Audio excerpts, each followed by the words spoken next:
India गठबंधन। नमस्कार दोस्तों, स्वागत है आपका चैनल पर। सबकी बड़ी खबर के साथ एक बार मीडिया के सामने मौजूद, जहां पर चलेंगे सबसे पहले और बड़ी अपडेट में आपको बताएंगे दोस्तों। मॉनसून सत्र के मद्देनजर आज होने वाली है संसद की एक और बड़ी कार्रवाई। बताएंगे आपको किन मुद्दों पर चर्चा की जाएगी दोस्तों, और विपक्ष की ओर से किस रणनीति पर काम किया जा रहा है। साथ साथ लोकसभा चुनाव के मद्देनजर बने इंडिया गठबंधन का संयोजक किसे बनाया जाना चाहिए। एबीपी न्यूज के सी वोटर में कराए गए सर्वे ने दिए हैं संकेत। बताएंगे आपको दोस्तों किस नेता को संयोजक बनाने के लिए जनता ने सबसे ज्यादा वोट दिए हैं। वहीं पर कई सालों के बाद नींद से जागे अन्ना हजारे, बताएंगे क्या कुछ कहा है उन्होंने दोस्तों। और मणिपुर से बीजेपी के विधायक ने प्रधानमंत्री नरेंद्र मोदी के खिलाफ मोर्चा खोल दिया है। बताएंगे आपको मणिपुर के अंदर कैसे अब बीजेपी के अंदर फूट पड़ने लगी है दोस्तों। वहीं पर मणिपुर की बर्बरता के खिलाफ दिल्ली के अंदर भी जोरदार तरीके से प्रदर्शन हुआ है। साथ साथ दिल्ली के कई इलाकों में आई बाढ़ के मामले पर बीजेपी के लोग अरविंद केजरीवाल से मांग रहे थे इस्तीफा, लेकिन अब गुजरात के अंदर आई बाढ़ पर चुप्पी साध कर बैठे हैं दोस्तों। बताएंगे आपको किस तरीके की ये तस्वीरें सामने आ रही है। और हरियाणा में टूटने जा रहा है गठबंधन। भारतीय जनता पार्टी के नेता ने दिए हैं बड़े संकेत, और बीजेपी के एक और बड़े नेता ने मौजूदा सांसद को चुनौती दे दी है दोस्तों। राजस्थान के अंदर कांग्रेस पार्टी सबसे ज्यादा वोट परसेंटेज इकट्ठा कर रही है। बताएंगे आपको दूसरे ओपिनियन पोल में किस तरीके का दावा किया गया है। और बिहार में होने जा रहा है मंत्रिमंडल का विस्तार। बताएंगे किन किन नेताओं के नाम आगे चल रहे हैं। और बाबा बागेश्वर के नाम से प्रसिद्ध धीरेन्द्र शास्त्री के द्वारा महिलाओं को लेकर दिए गए बयान पर अब एक और बड़ी कार्रवाई के संकेत मिले हैं दोस्तों। एक एक करके चलेंगे, सभी बड़ी खबरों की तरफ सारी बड़ी अपडेट आप तक पहुंचाएंगे। लेकिन उससे पहले अगर आप भी मानते हैं कि सबसे बड़ी पार्टी होने के नाते कांग्रेस पार्टी को इंडिया गठबंधन के अंदर संयोजक पद की जिम्मेदारी मिलनी चाहिए और कांग्रेस पार्टी के ही किसी नेता को संयोजक बनाना चाहिए, तो इस वीडियो को लाइक करके लाल बटन दबाकर चैनल को सब्सक्राइब करके बेल आइकन दबाकर कमेंट बॉक्स में जय हिंद जय भारत जो लिखिएगा दोस्तों। चलते हैं सबसे पहले और बड़ी अपडेट की तरफ, जहां पर लोकसभा चुनाव को लेकर मुख्य दलों ने अपनी तैयारियां तेज कर दी है। भारतीय जनता पार्टी के नेतृत्व वाले एनडीए गठबंधन में बीजेपी 38 पार्टी के सहयोग की बात कर रही है, जबकि हकीकत आप लोग को पता है दोस्तों। और ऐसे में इंडिया गठबंधन के अंदर भी 26 पार्टियों का एक बहुत बड़ा गठबंधन है। और ऐसे में एपी न्यूज के द्वारा पूछे गए सर्वे के जवाब कुछ सामने आए हैं। आपको बता दें कि एपी न्यूज के सी वोटर ने जनता से पूछा है कि आप महागठबंधन में नेता के तौर पर किसका नाम आगे रखना चाहते हैं, यानी इंडिया गठबंधन के अंदर किसको संयोजक मानना चाहते हैं। तो इस पर लोगों ने अपनी अपनी प्रतिक्रिया दी है। आपको बता दें कि इस प्रतिक्रिया के अंदर सबसे ज्यादा राहुल गांधी का समर्थन किया गया है। 31% लोग मानते हैं कि राहुल गांधी को संयोजक बनाया जाना चाहिए, जबकि 12% लोगों का मानना है कि नहीं, नीतीश कुमार को जिम्मेदारी मिलनी चाहिए। 8% लोग ममता बनर्जी के साथ खड़े हैं और केजरीवाल को 10% लोगों ने सपोर्ट किया है, जबकि पवार के समर्थन में 6% लोग हैं। 33% लोगों का कहना है कि उन्हें इस बारे में कोई जानकारी नहीं है। कुल मिलाकर दोस्तों इंडिया गठबंधन के संयोजक पद के लिए राहुल गांधी को सबसे ज्यादा लोग समर्थन कर रहे हैं। और इससे एक बात तो समझ में आ रहा है कि कांग्रेस पार्टी की ओर से ही किसी को संयोजक बनाने की मांग की जा रही है। और ऐसे में मल्लिकार्जुन खड़गे या राहुल गांधी किसको जिम्मेदारी दी जाएगी तो आने वाले समय में पता चलेगा। लेकिन जहां तक ज्यादा चांस है कि कांग्रेस पार्टी की ओर से मल्लिकार्जुन खड़गे का नाम आगे किया जा सकता है, क्योंकि राहुल गांधी को चुनाव प्रचार प्रसार के दौरान कैंपेन करना है। इंडिया गठबंधन को मैनेज करने लगेंगे तो उनको भी बड़ी दिक्कतें होगी। शायद इसीलिए राहुल गांधी को कैंपेन करने के लिए कांग्रेस पार्टी आजाद छोड़ने वाली है और मल्लिकार्जुन खड़गे को आगे करेगी। आप लोग किस पर जो भी राय हो दोस्तों लिखकर जरूर बताएगा। साथ साथ मणिपुर की घटना को लेकर पूरे देश के अंदर गुस्सा है। तो अब 2011 के अंदर और 2013 में कांग्रेस पार्टी की सरकार गिराने के लिए प्रदर्शन करने वाले अन्ना हजारे की भी आखिरकार नींदें खुल गई है दोस्तों। अन्ना हजारे ने कहा कि स्त्री हमारी माँ है, बहन है, इस तरह की हरकत बिल्कुल बर्दाश्त नहीं होगी। यानी वर्षों के बाद अब ये बयान अन्ना हजारे की ओर से आया है दोस्तों। यानी कभी कांग्रेस पार्टी सरकार गिराने के लिए दिन रात काम करने वाले अन्ना हजारे अब कुछ एक मुद्दों पर ही बयान देते हैं, और उसमें अब ये मुद्दा है जिस पर उनकी ओर से टिप्पणी सामने आई है। आप लोग की जो भी राय हो लिखकर जरूर बताएगा, क्योंकि अन्ना हजारे जो बड़े बड़े वादे करते हुए प्रदर्शन किया करते थे वो सारे वादे धरे के धरे रह गए। 2G घोटाला, CWG घोटाला ले किसी भी घोटाले को लेकर चार्जशीट फाइनल नहीं की गई है, किसी को भी आरोपी नहीं बनाया गया है, बल्कि ए राजा को छोड़ दिया गया है दोस्तों और कनिमोजी को भी छोड़ा गया है, जबकि इन पर 2G घोटाले का आरोप लगा था। और उस समय अन्ना हजारे सबसे आगे बढ़ चढ़कर कांग्रेस पार्टी सरकार के खिलाफ आंदोलन किया करते थे। लेकिन अब भाजपा सरकार के दौरान बिल्कुल चुप्पी साधे हुए हैं, कभी कभार आकर एक दो बयान दे जाते हैं। आप लोग इस पर जो भी राय देना चाहते हैं लिखकर जरूर बताएगा। क्या अन्ना हजारे आपको निष्पक्ष लगते हैं या फिर एक पार्टी के द्वारा सुनियोजित तरीके से कांग्रेस पार्टी की सरकार गिराने के लिए उपयोग में लाए गए नेता हैं, जो आजकल बिल्कुल चुप्पी साध कर लगभग बैठे हुए हैं। साथ साथ दोस्तों दिल्ली के अंदर जब पानी भर गया तो बीजेपी के लोग यहाँ तक कि अरविंद केजरीवाल के इस्तीफे की मांग करने लगे, जबकि हकीकत ये थी कि दिल्ली के अंदर जो बाढ़ जैसे हालात यमुना के आसपास के इलाके में बने तो उसके पीछे सबसे बड़ा कारण था कि हरियाणा के हथनी कुंड बैराज से पानी दिल्ली की ओर डाइवर्ट किया गया था, जिसके बाद लगातार यमुना का लेवल बढ़ता रहा और आसपास के इलाके में बाढ़ आ गया। इसके बाद दोस्तों गुजरात को लेकर अपडेट सामने आ रही है कि गुजरात के अंदर भी जबरदस्त बाढ़ जैसी स्थिति देखने को मिल रही है। कई जगह बाढ़ के पानी में गाड़ियां तैर रही है, कई मंजिलों तक घर पानी में डूब गए हैं। इन वीडियो को शेयर करते हुए सौरभ भारद्वाज की ओर से बीजेपी पर निशाना साधा जा रहा है, यानी जहां भाजपा लगभग ये 30 साल की पुरानी सरकार है, वहाँ पर इस तरीके की स्थिति है, तो अब बीजेपी के लोग क्या अपने मुख्यमंत्री का इस्तीफा मांगेंगे? और प्रधानमंत्री मोदी ने भी 3 बार 15 साल तक गुजरात में शासन किया था, तो क्या प्रधानमंत्री को भी जिम्मेदार मानेंगे? ये बड़ा सवाल है दोस्तों। आप लोग की जो भी राय हो लिखकर जरूर बताएगा। साथ साथ दिल्ली कांग्रेस ने बीजेपी सरकार के खिलाफ किया मौन प्रदर्शन, काली पट्टी बांधकर जंतर मंतर पहुंचे नेता। मणिपुर संकट और राहुल गांधी को लोकसभा सदस्य के रूप में बर्खास्त करने के मामले पर विरोध करने के लिए पहुंचे थे। मौन सत्याग्रह इन सारे नेताओं के द्वारा किया गया है दोस्तों। साथ साथ केंद्र सरकार ने मई और जुलाई के बीच प्रधानमंत्री मोदी की 7 विदेशी दौरों के लिए कुल मिलाकर 1,79,00,000 रुपए खर्च किए हैं, जिसमें अमेरिका, फ्रांस की हाई प्रोफाइल यात्राएं भी शामिल है। विदेश मंत्रालय के मुताबिक 19 मई से 15 जुलाई के बीच प्रधानमंत्री ने 7 देशों का दौरा किया है, जिसमें Japan, Papua New Guinea, Australia, America, Egypt, France और यूएई के दौरे पर प्रधानमंत्री थे, जिसमें कुल मिलाकर 1,79,00,000 रुपए खर्च किए गए हैं। दोस्तों आप लोग की जो भी राय हो लिखकर जरूर बताएगा। साथ साथ हरियाणा के अंदर बीजेपी का गठबंधन पूरी तरीके से टूटने की कगार पर है। हरियाणा में बीजेपी जननायक जनता पार्टी के बीच में चल रहे खींचतान पर उस समय विराम लग गया था, जब एनडीए की बैठक में जेजेपी के अध्यक्ष अजय चौटाला और डिप्टी सीएम दुष्यंत चौटाला पहुंचे थे। लेकिन अब बीजेपी के हरियाणा के प्रदेश अध्यक्ष ओम प्रकाश धनखड़ ने बड़ा बयान दिया है दोस्तों। उन्होंने सवाल खड़ा किया है कि बीजेपी जेजेपी लोकसभा के चुनाव गठबंधन में लड़ेगी या फिर अलग अलग। उन्होंने आगे कहा कि जेजेपी अभी एनडीए का हिस्सा है और हरियाणा में सरकार की साझेदारी में है, लेकिन आगामी चुनाव साथ लड़ेंगे या नहीं लड़ेंगे इसको लेकर अभी कोई फैसला नहीं हुआ है। जब फैसला लिया जाएगा तब साझा किया जाएगा। दरअसल दोस्तों अभी भी उन्होंने संकेत दे रखे हैं कि जेजेपी के साथ बीजेपी के गठबंधन के बहुत कम चांसेस हैं। साथ साथ आम आदमी पार्टी के नेता राघव चड्ढा की ओर से राज्यसभा के सभापति को एक लेटर लिखा गया है और दिल्ली को लेकर लाए जा रहे कानून के विरोध में ये लेटर लिखा गया है दोस्तों। दिल्ली के अंदर लाए गए ऑर्डिनेंस को कानून बनाने के लिए सरकार बिल पेश कर सकती है। उम्मीद की जा रही है कि इसी हफ्ते पेश कर सकती है, लेकिन मुकाबला काफी कड़ा है। दरअसल दोस्तों राज्यसभा की अगर आप बात करेंगे तो बीजेपी और उसके गठबंधन सहयोगी को मिला दे तो उनके पास 111 राज्यसभा के सांसदों का समर्थन है, जबकि यूपीए गठबंधन के पास लगभग 106 राज्यसभा के सांसदों का समर्थन है। इसमें आम आदमी पार्टी, समाजवादी पार्टी, तमाम इंडिया गठबंधन शामिल है, जिनका कुल आंकड़ा 106 है, जबकि टीडीपी के पास 1 सांसद है, जेडीएस के पास 1 है, वाईएसआरसीपी के पास 9 है और बीजू जनता दल के पास 9 राज्यसभा के सांसद है और बीएसपी के पास 1 राज्यसभा के सांसद है। तो उम्मीद की जा रही है कि बीएसपी की ओर से कोई वोट नहीं दिया जाएगा और उनका सांसद एब्सटेन कर सकता है, जबकि दूसरी ओर टीडीपी पार्टी, जेडीएस, वाईएसआरसीपी और बीजू जनता दल जिसे सपोर्ट करेगी वही पक्ष जीतने वाला है। दोस्तों बड़ी बात यह है कि अगर आम आदमी पार्टी और अरविंद केजरीवाल मिलकर बीजू जनता दल और वाईएसआरसीपी का समर्थन ले लेते हैं तो समीकरण पूरी तरीके से आम आदमी पार्टी के खाते में हो जाएगा। लेकिन सवाल ये खड़ा होता है कि बीजू जनता दल का तो पता नहीं, लेकिन वाईएसआरसीपी भारतीय जनता पार्टी के साथ खड़ी रहती है और ऐसे में दोस्तों ये जबरदस्त मुकाबला हो चुका है। देखते हैं किस तरीके के मुकाबले के रिजल्ट निकल कर सामने आते हैं। साथ साथ दोस्तों सेकंड ओपिनियन पोल राजस्थान को लेकर सामने आए हैं। स्मॉल बॉक्स इंडिया की ओर से 200 सीटों में से राजस्थान के अंदर किसको कितनी सीटें मिलेगी इसे लेकर तो आगे जानकारी दी जाएगी। लेकिन वोट परसेंटेज की बात करें तो दावा किया गया है कि कांग्रेस पार्टी को 43% वोट मिल रहा है, जबकि भारतीय जनता पार्टी को 37% यानी 37% वोट शेयर मिल रहा है, जबकि राष्ट्रीय लोकतांत्रिक पार्टी यानी हनुमान बेनीवाल की पार्टी को 7% जनता का समर्थन मिल रहा है। दोस्तों इंडिपेंडेंट अदर्स की बात करें तो 13% के आसपास उनको वोट शेयर मिलेगा। तो अगर आप इस आंकड़े को देखेंगे तो अभी की स्थिति में कांग्रेस पार्टी की अच्छी खासी दावेदारी है और आरएलपी पार्टी अपने पुरानी स्थिति को लगातार बरकरार रखे हुए है। साथ साथ दोस्तों बगावत में शामिल हुए एनसीपी के कई सारे नेताओं को बड़ा मौका देने जा रही है। महाराष्ट्र के अंदर अजीत पवार सरकार, दरअसल दोस्तों महाराष्ट्र में वित्त मंत्रालय की कुर्सी हाथ लगने के बाद अब उप मुख्यमंत्री अजीत पवार ने महज 1 हफ्ते में ही सरकारी तिजोरी के दरवाजे खोलकर अपने एनसीपी अजीत पवार गुट के विधायकों पर विकास के काम के लिए फंड की बरसात कर दी है। एनसीपी के बागी विधायकों के चुनावी क्षेत्र में विकास के काम के लिए 25 करोड़ रुपए और उसमें भी ज्यादा फंड मंजूर किए गए हैं। इसके लिए सप्लीमेंट्री डिमांड के प्रबंध भी किए गए हैं। पिछले सप्ताह में विभाग का बंटवारा होने के बाद अजीत पवार ने एनसीपी बगावत में साथ देने वाले विधायकों के लिए फंड के लिए प्रयास शुरू किए, जिसके बाद विधायकों से विकास कामों की बकायदा लिस्ट मंगवाई गई। विधानमंडल में पेश किए गए सप्लीमेंट्री डिमांड में जनप्रतिनिधियों के लिए उनके चुनावी क्षेत्र के विकास के लिए 1500 करोड़ के प्रावधान किए गए। अजीत पवार के समर्थन से ज्यादा विधायक आने की वजह से फंड का बंटवारा यह प्रमुख वजह रहा है। कुल मिलाकर दोस्तों शरद पवार गुट से अलग हुए इन सारे नेताओं को एक बड़ा इंसेंटिव दिया गया है। देखते हैं ये पैसे सही से धरातल स्तर पर लगाए जाएंगे या फिर इसमें कुछ घपला होगा। जो भी अपडेट आएगी आप तक लगातार पहुंचाते रहेंगे। साथ साथ राजस्थान के अंदर कांग्रेस पार्टी के प्रभारी सुखजिंदर सिंह रंधावा ने एक बड़ा बयान देते हुए कहा कि सचिन पायलट का बिना पद के भी उससे ज्यादा नाम है। इनके पिताजी कांग्रेस के बड़े लीडर रहे हैं। सचिन पायलट पायलट की स्वीकार्यता है,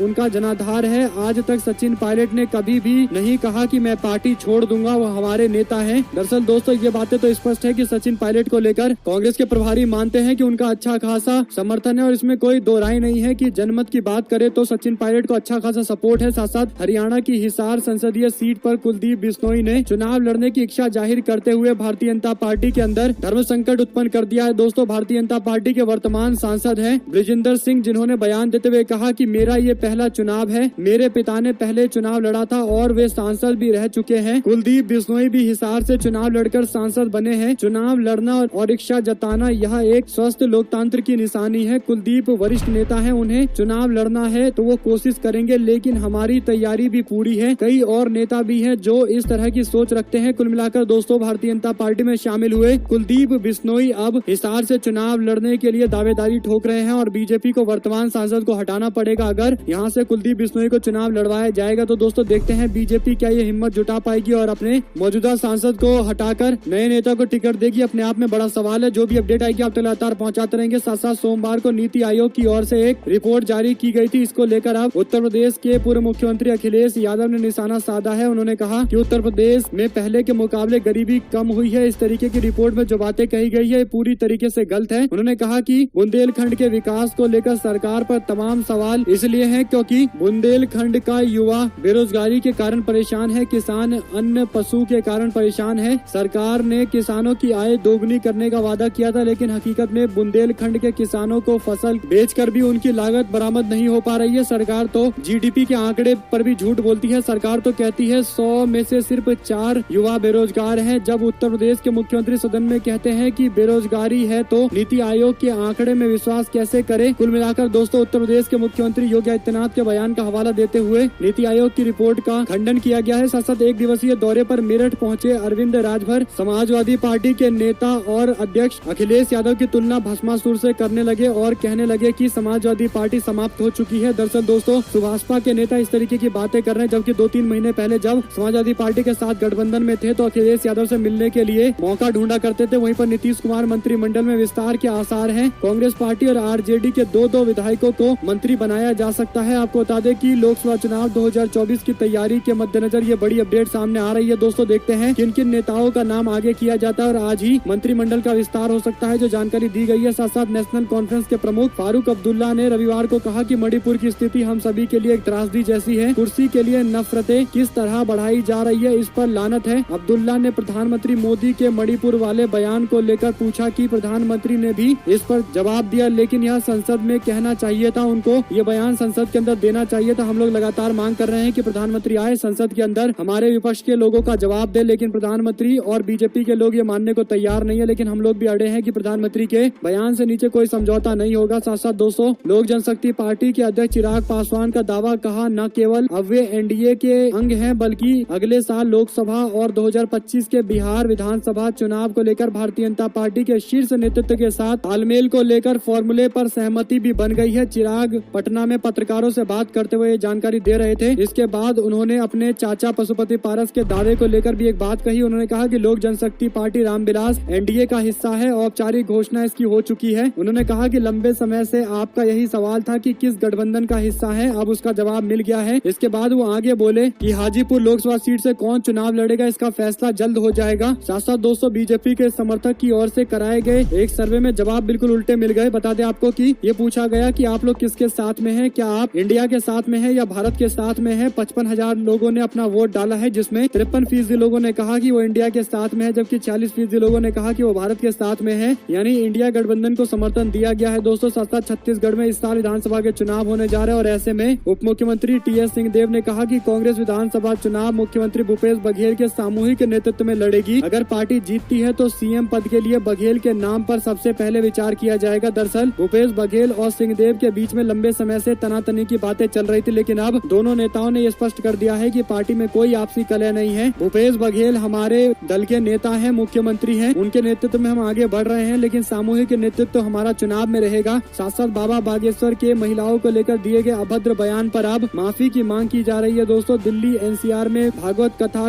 कर रहे बागेश्वर धाम के बाबा धीरेन्द्र शास्त्री ने भले ही कथा पूरा कर लिया और वहाँ से चले गए हो, लेकिन विवादों का पिटारा यही छोड़ गए हैं। ग्रेटर नोएडा में आयोजित आयोजित कथा के दौरान महिलाओं पर जो टिप्पणी की गई थी उस पर अब अलग अलग तरीके की प्रतिक्रिया सामने आ रही है। राजनीतिक दलों के नेताओं ने भी धीरेन्द्र कृष्ण शास्त्री पर निशाना साधा है। महिला संगठनों की ओर से मांग की गई है कि देश के महिला आयोग को इस मामले पर स्वतः संज्ञान लेना चाहिए और कार्रवाई करनी चाहिए। महिलाओं को लेकर अभद्र टिप्पणी की गई है। वही दोस्तों, मणिपुर सरकार ने मुझे राज्य का दौरा करने की अनुमति नहीं दी। दिल्ली की महिला आयोग की अध्यक्ष स्वाति मालीवाल की ओर से जानकारी दी गई। दिल्ली महिला आयोग की प्रमुख ने मणिपुर में 2 महिलाओं को निर्वस्त्र कर घुमाए जाने के वीडियो सामने आने के बाद बीते दिन मणिपुर जाने की कोशिश की, लेकिन राज्य सरकार ने उनको अनुमति नहीं दी है। साथ साथ दोस्तों, कांग्रेस पार्टी की टीम SRK और बी को साथ लाने की कवायद हो गई है तेज। आपको बता दें, हरियाणा कांग्रेस में अब 2 गुट एक्टिव हो गए हैं। एक गुट है पूर्व मुख्यमंत्री भूपेंद्र सिंह हुड्डा का, दूसरा है SRK का यानी गुट शैलजा, रणदीप सुरजेवाला और किरण चौधरी का। ऐसे में 2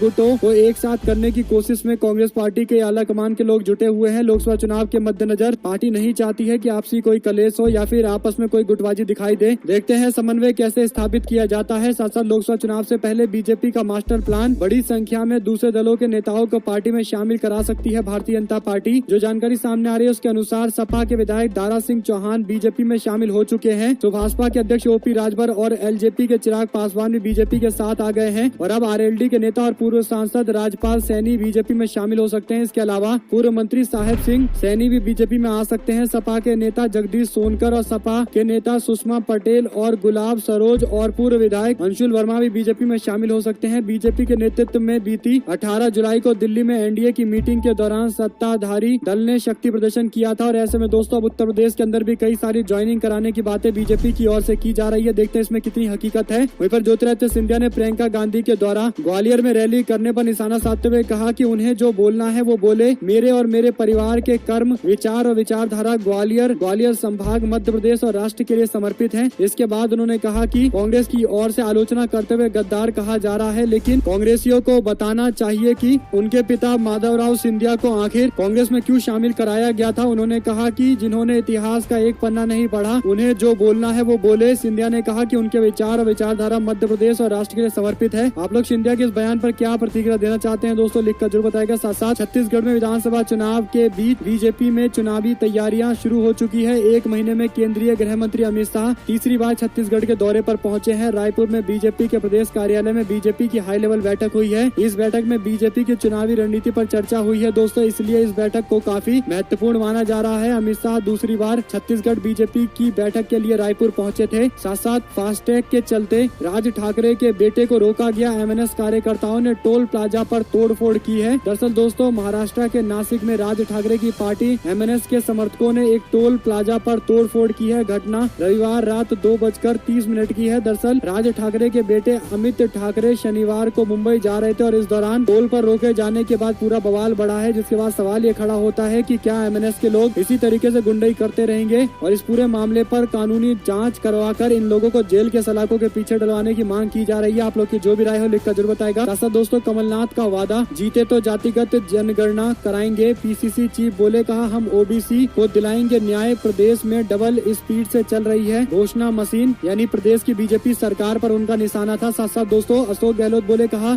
RPSC भंग नहीं हो सकता। बीजेपी वालों को अकल नहीं है। मार्केटिंग में प्रधानमंत्री का कोई मुकाबला नहीं है। मणिपुर को लेकर हम लोग शर्मिंदा है। इस पूरे मामले पर जवाब सामने आना चाहिए। उन्होंने कहा कि प्रधानमंत्री कह रहे हैं कि मणिपुर, राजस्थान और छत्तीसगढ़ के मुख्यमंत्री कानून व्यवस्था पर ध्यान दे। बताइए मणिपुर और कहां राजस्थान है। प्रधानमंत्री ने राजस्थान के स्वाभिमान के साथ चोट पहुंचाने की कोशिश की है। प्रधानमंत्री कहते हैं कि 140 करोड़ जनता को शर्मसार होना पड़ा है। 140 करोड़ जनता शर्मसार नहीं है, शर्मिंदा नहीं है, वह तो दुखी है आपकी सरकार के कारनामों से, आपकी लापरवाही से। एक बार गृह मंत्री जाकर आ गए पर स्थिति अभी भी सुधर नहीं पाई। गहलोत ने कहा कि प्रधानमंत्री ने चंद सेकंड में औपचारिकता करने के लिए मणिपुर को लेकर 2 बातें कही। आप कम से कम एक मीटिंग कर लेते हैं प्रधानमंत्री जी। अशोक गहलोत की ओर से और भी कई सवाल खड़े किए गए हैं दोस्तों। साथ एशियन गेम्स में ट्रायल में पहलवान विनेश फोगाट और बजरंग पूनिया को छूट देने के खिलाफ दायर याचिका को दिल्ली हाईकोर्ट ने खारिज कर दिया है। ये याचिका पहलवान अंतिम पंघाल और सुजीत कलकल ने दायर की थी। फैसले के बाद अंतिम पंघाल ने कहा कि वे इस मामले पर सुप्रीम कोर्ट भी जाएंगे। न्यायमूर्ति सुब्रमण्यम प्रसाद की पीठ ने शुक्रवार को मामले की सुनवाई करते हुए कहा था कि अदालत कल अपना फैसला सुनाएगी, लेकिन मुकदमा रविवार को समाप्त हुआ है। पीठ ने बीते दिन जानकारी दी है और याचिका को खारिज किया गया है दोस्तों। साथ बेंगलुरु बैठक के बाद टीएमसी और कांग्रेस पार्टी के बीच में नजदीकियां लगातार बढ़ती बढ़ती जा रही है, लेकिन अधीर रंजन चौधरी ने टीएमसी को लेकर एक बार फिर निशाना साधा है। संयुक्त विपक्ष की बैठक के 10 दिन से भी कम समय में अधीर रंजन चौधरी ने टीएमसी पर सवाल खड़े किए हैं। कुल मिलाकर दोस्तों अधीर रंजन चौधरी को पद से हटाने को लेकर भी चर्चा चल रही है, क्योंकि टीएमसी को लेकर उनकी एक कठोर प्रतिक्रिया आती रहती है और ऐसे में कांग्रेस पार्टी नहीं चाहती है कि पश्चिम बंगाल राज्य के अंदर टीएमसी के साथ पार्टी का कोई कॉन्फ्लिक्ट हो, क्योंकि राष्ट्रीय स्तर पर पूरा मुद्दा देखने पर कांग्रेस पार्टी लगातार आगे बढ़ रही है। साथ साथ लोकसभा चुनाव की तैयारी में जुटी बीजेपी क्षेत्रीय दलों से गठबंधन कर रही है। साथ साथ दोस्तों भारतीय जनता पार्टी के नेता ने कहा है कि पार्टी के विस्तार के लिए चुनाव जीतने के लिए केवल मोदी योगी के नाम का सहारा ना ले। पार्टी के सारे नेताओं को अलर्ट भेजा गया है कि वो केवल नाम के आधार पर चुनाव जीत जाएंगे, इस तरीके की विचारधारा में ना रहे, बल्कि आगे बढ़कर लोगों के हित में काम करे। हालांकि भाजपा बार बार ऐसी बातें करती है, लेकिन हकीकत यह है कि बीजेपी घूम फिरकर प्रधानमंत्री मोदी के नाम पर वोट मांगने लगती है। दोस्तों चाहे कितना भी छोटा चुनाव हो, प्रधानमंत्री को सामने लाने की कोशिश की जाती है। आप लोग की जो भी राय हो लिखकर जरूर बताएगा। हमारे साथ जुड़ने से दोस्तों भाइयों बहनों मित्रों का बहुत बहुत धन्यवाद। देख रहे थे आप अपना चैनल जय हिंद जय भारत मातरम।